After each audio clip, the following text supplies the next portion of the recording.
There are twisted movies, and there are twisted movies, and then there's The Cell. What the fuck? The Cell is a deeply disturbing film directed by Tarsum Singh in the year 2000, starring Jennifer Lopez, Vince Vaughn, and Vincent D'onofrio. It's a film I watched a lot when I was growing up, and it scarred me for life. The film is about going into the mind of a deranged serial killer in order to try to save a young girl. Vincent D'onofrio plays the serial killer who has a sort of death trap set to a timer, and Jennifer Lopez is a child psychologist who works for an experimental research facility where they can actually enter the minds of disturbed individuals to try and help them. Vincent D'Onofrio's mind is a nonstop nightmare. Tarsum Singh viewed the schizophrenic mind as an open canvas, it's a blank canvas for him to do whatever he wanted to on it. The film is startling with its imagery. It brings a sort of music video grammar to horror in the sense that it's extremely lyrical, it's extremely rhythmic. The film hyperfixates on some of the most disturbing concepts imaginable. This film deals with child abuse. This film deals with torture. This film deals with sexual assault. This film deals with the darkest, most depraved corners of the human mind, of imagination, truly, of the human imagination, the darkest recesses of sadism. I think it's a really well put together film. I think it's directed quite well. What makes it so terrifying is its complete lack of psychology. This film has a lot in common with Fellini's Satyricon in that respect. It is a film without a proper psychology. There is a moral framework to the superficial narrative. Yes, I mean, but I'm not going to waste any time on that. You know it. It's cookie cutter. It's cookie cutter moralism. It's just, don't kill people and abuse bad, and mercy can be hard sometimes because it can be lethal to those you're trying to extend mercy to.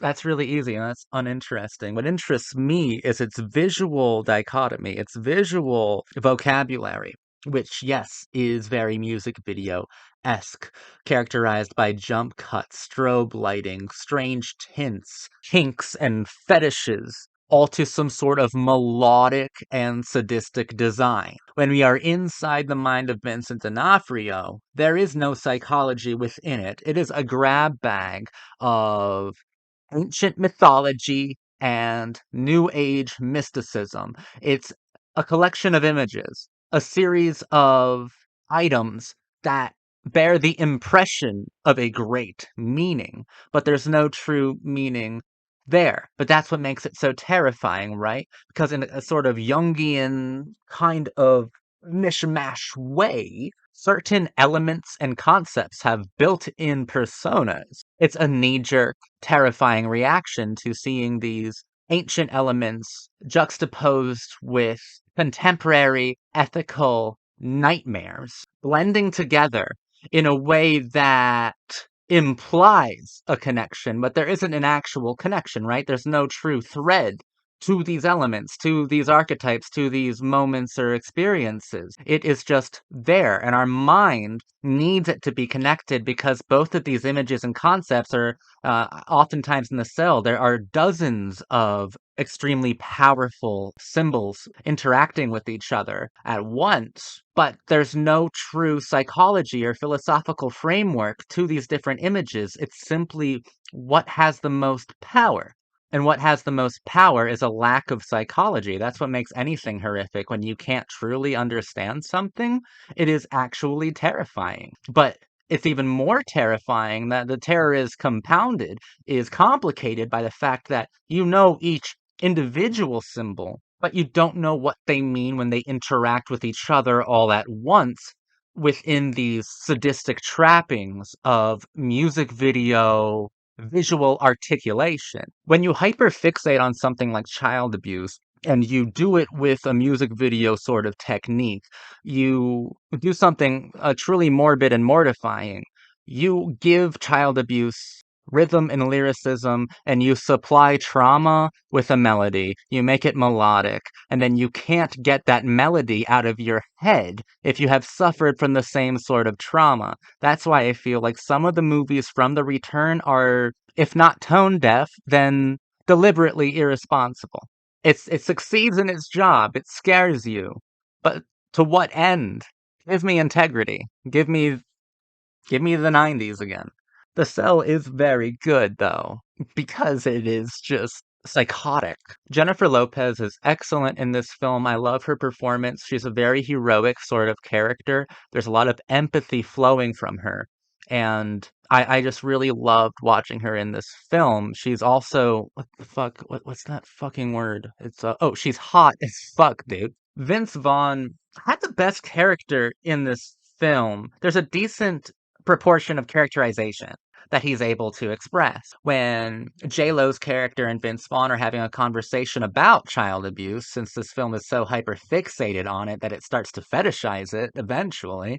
But in this scene, it is a tender scene. It is a sincere one, or at least as sincere as this film will allow itself to be. They're talking about child abuse, and Vince Vaughn is saying that no, no, no. I think you can go through so much. A kid can go through so much pain and torment and come out perfectly healthy on the other end. What you go through as a kid does not make you into a monster as an adult. And J Lo's like, I mean, are you sure about that though? And Vince Vaughn's like, yeah, yeah, I'm I'm sure. I'm positive. There's a little beat. There's a little bit of characterization. Some great. I mean, I would call it subtle, but it's still fairly obvious. It's just great acting on Vince Vaughn's part, and a decent bit of characterization from the script itself. Vince Vaughn has clearly gone through some sort of abuse as a child and has come out the other side and dedicated his life to saving others from terrors and the evils of the world.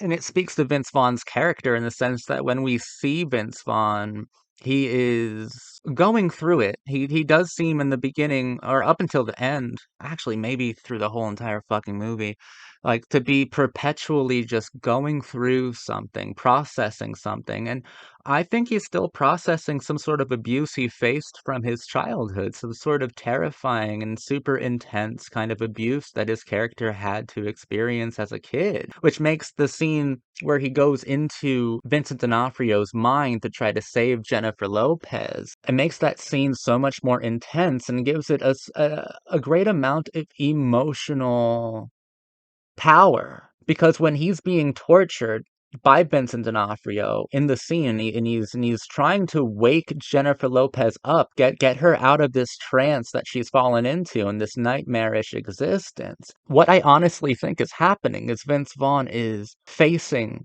a tormentor of his youth. Vince Vaughn is pushing through the traumatic aftershocks of abuse that this character has been living with for his entire life. And it makes that scene very powerful in a very emotional way. That scene that I'm talking about, he's getting like his intestines like pulled out of him by Vincent D'Onofrio, and that's the scene that stayed with me the longest, scarred me for life as a kid. My God, some of this imagery is beyond grotesque. It's dangerous.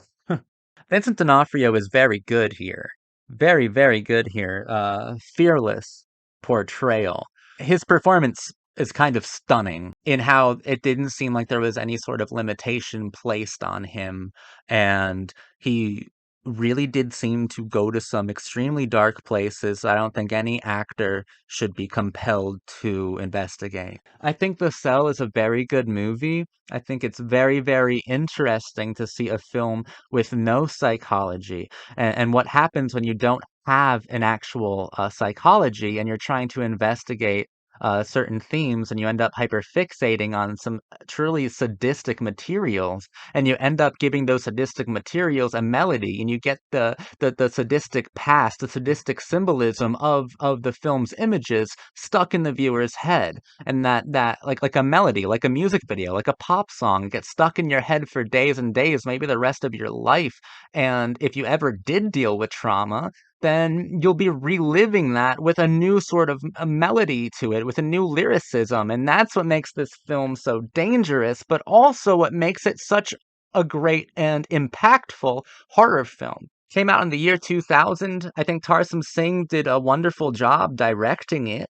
I wish he did demonstrate a bit more care and possibly tenderness, but regardless, it's a terrifying film. And it's a great first step into a decade of horror, the 2000s. It's a great first chapter in a decade that would make it its primary goal to investigate things that are extremely private and extremely sensitive in hyper stylized ways that sometimes can trivialize the traumatic center of the investigation, or in very rare circumstances, but it definitely did happen in this decade, it can transcend them and help to heal them.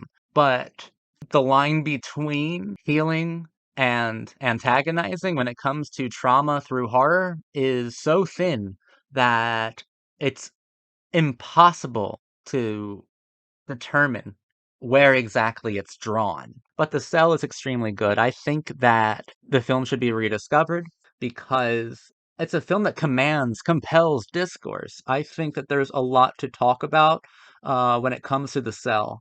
Very, very much so ahead of its time, and also ironically, completely a product of it. It's a bit of a misfit when it comes to 2000s horror films. It's a bit of a misfit, but I think eventually it will find its home. I do really, really, really like it. I think it's a tremendous horror film. I just don't think it's a tremendously thoughtful one. But I've been your cult boyfriend, talking about The Cell. I hope you enjoyed my video. That is honestly everything I have to say about it. Thank you for watching. I hope you got some value out of what I said. And if you didn't, dude, I don't know. Better luck next time, I guess.